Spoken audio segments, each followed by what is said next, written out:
Paige, 26 years old and work at a large department store. I'm not in sales, but back in the office, so I don't meet customers in person. Thank you for calling Pugmax. How may I help you? I look like a laughing Buddha at work. I thought of this in an attempt to have the mind of a Buddha, and I started from looking like it.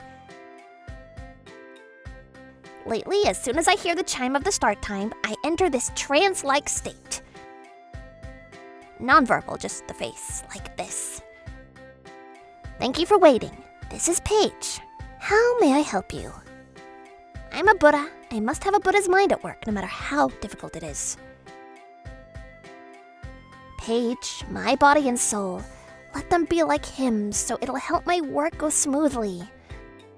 Shanti, Shanti. Since I made this habit of mine, my work began going smoothly, surprisingly. But some saw me like this and thought I was daydreaming. Namely Linda, a supervisor who was recently transferred from another location, and Dominique, who was assigned recently from the food department. They often say mean words to me. Hey Paige, wake up! You've spaced out again. Look at Dominique next to you. Look at her work speed. You look like a forgotten stone doll. It's not a stone doll. Not a stone doll. It's the guardian deity of children. I disagreed only in my mind. I didn't want the conversation more complicated while on duty. What can we do, Linda? Paige is always a sleepy face. Whenever I see her, she seems to lack focus or has nothing to do. She always did a sit-down job. I worked on the chaotic floor and didn't have a moment to waste. I'm jealous of Paige, but a stone doll, just sitting there. Well put, Linda. Linda liked Dominique's comment. Oh, I'll upgrade you. How about a wooden doll? An ornament? Good one, Linda. Exactly. A stone doll to a wooden doll? They were having fun because I didn't talk back at all, but don't be angry, Paige. Have the heart of a Buddha. But it's not good. I was transferred here because I was recognized with my management skills, and there's one misfit in the department. I wish they were all like Dominique, who's fast and efficient. Dominique was in fact an efficient worker who worked in a busy section. She was fast with her tasks, but I couldn't say she was detail-oriented. But to Linda, office efficiency meant everything, so Dominique was a perfect fit. Frankly, Sleepyhead Paige and I earn the same salary. I can't agree with this. I work twice as much workload as Paige. That's true. It's not fair to Dominique. But I can't just fire her. I wish somebody like that would just quit on their own. They're talking stupid. Get back to work. Take one more call if you've time for that. I was saying that in my mind, but kept my serene face. Work, work. I don't blame them for not appreciating the quality of my work because they just came here, but one day they will, maybe. But actually, things got worse. A month later. At my workplace, there was an employee evaluation period semi-annually, where the boss would evaluate the quality of the work. This affects our salary, and it's important to us. But I was shocked when I found my evaluation sheet on my desk. I approached Linda immediately. Linda, is my evaluation C the lowest? Yes, and? But why is it the lowest? C? Yeah, why not? She's C, see? They even rhyme. Maybe I'm talented in rap. Hey, yo, she's C and she sees it. Please, Linda liked what she said and went on singing rap. Sorry to interrupt, but I can't agree with your evaluation. Can you explain why? If she ranks me the lowest, my pay would substantially be reduced from next term. I dropped my usual Buddha face and confronted her. Then she said in a straight face, Well, apparently you're an underperforming employee. Excuse me? Just compare the workload of yours and Dominique's. For instance, from yesterday's data, you took 30 calls while Dominique took 60. She works twice as hard as you. Just do the math. Linda, do you value only the number of the calls we take? What about the quality of our work? Paige, a moment can make all the difference. How many minutes do you spend daydreaming here? The number shows it clearly. Oh no, I knew Linda didn't like the way I worked, but I didn't know it was this bad. I was in complete shock. If you don't like it, the door's always open. I won't miss you. Actually, you'll make my life easier by leaving. I agree with you, Linda. Dominique suddenly entered the scene and stood by Linda's side. The two went on bad-mouthing me. It doesn't make any difference whether you're here or not. I got an A and I can easily handle your workload. You're stealing company money by working only half of me. She's right. We can't afford to pay for the wooden doll. We'll hire someone competent so it'll lead to actual profit for this company. I so agree with you. Put the doll in the trash bin and let's work like work. That's so mean. Even though I didn't agree with the evaluation, the supervisor has the absolute power to decide it. If she sees me as a C-grade worker, there's nothing I can do about it. I had to accept and swallow it, but it got worse. Oh, I'm swamped today. I gotta take these documents to the sales floor. I was back from lunch break and walking up the staircase when Dominique came running down from the top. And she pushed me down the stairs. Hey, you're on the way. Look ahead, are you sleeping? I'm swamped today.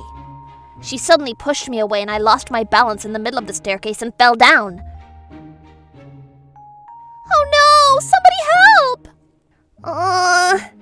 Without any help to care for me as I writhed in pain, Dominique just stood there shouting hysterically.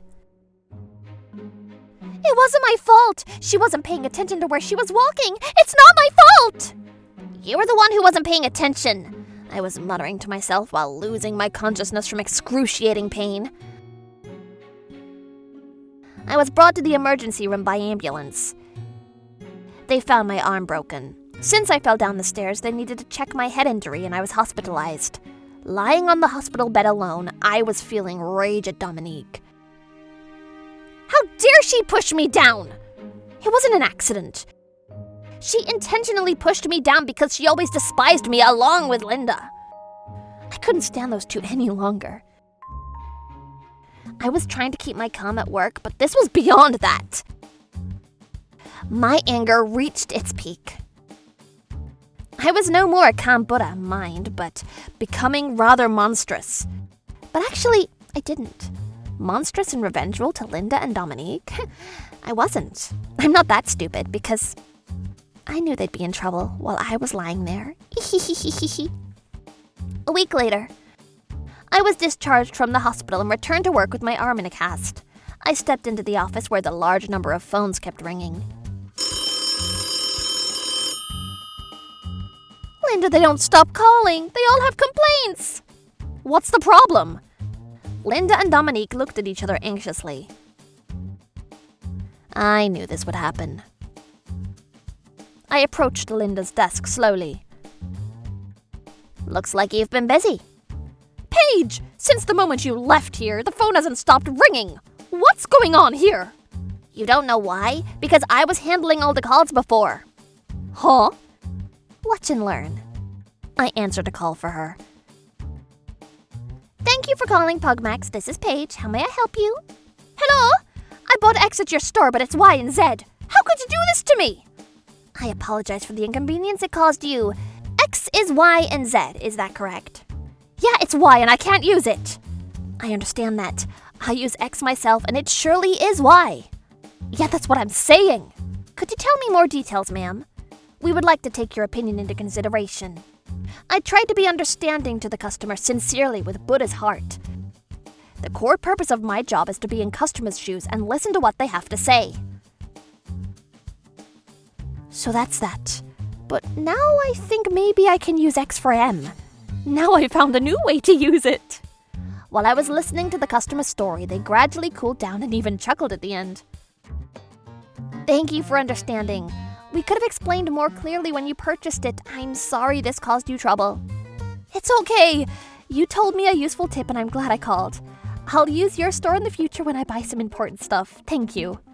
Thank you for your kind words, ma'am. We hope you will continue to use our store. Have a nice day, ma'am. One is done. I hung up the phone quietly and looked at Linda. I answered and dealt with all the complaints before. When they bought something here and they weren't satisfied with it, I would listen to everything they had to say sincerely and explain until they were satisfied. That's my job.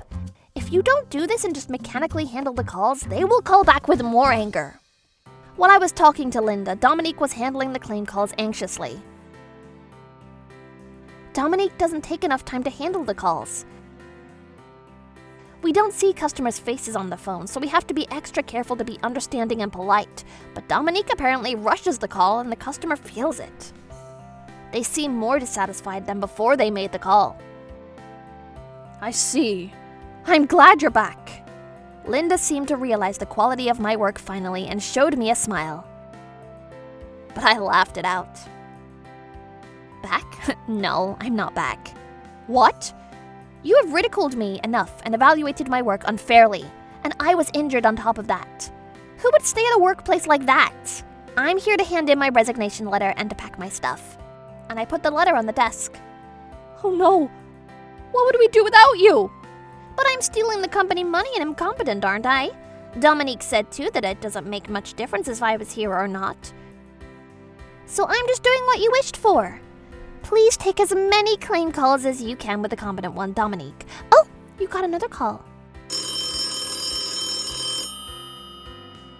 Paige, wait a second. Will you reconsider? No can do. I already found another job, and with another department store. I'm glad I was doing the job search before I got injured. By the way, my next job is with Puglux, which is an upgraded one. Puglux? They'll pay me more. I can't wait to start. I got the lowest evaluation here, so anywhere I go it'll be better pay.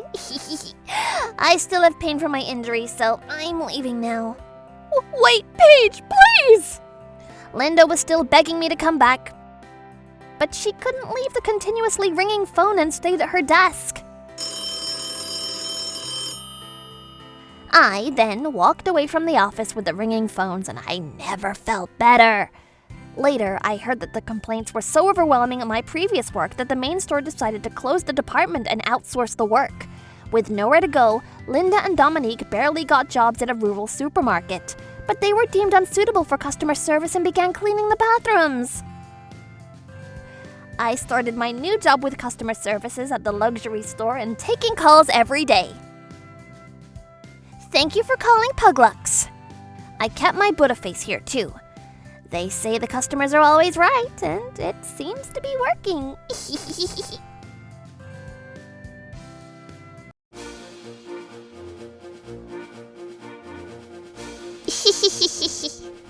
Thank you for watching! What kind of crazy people will we get to see next?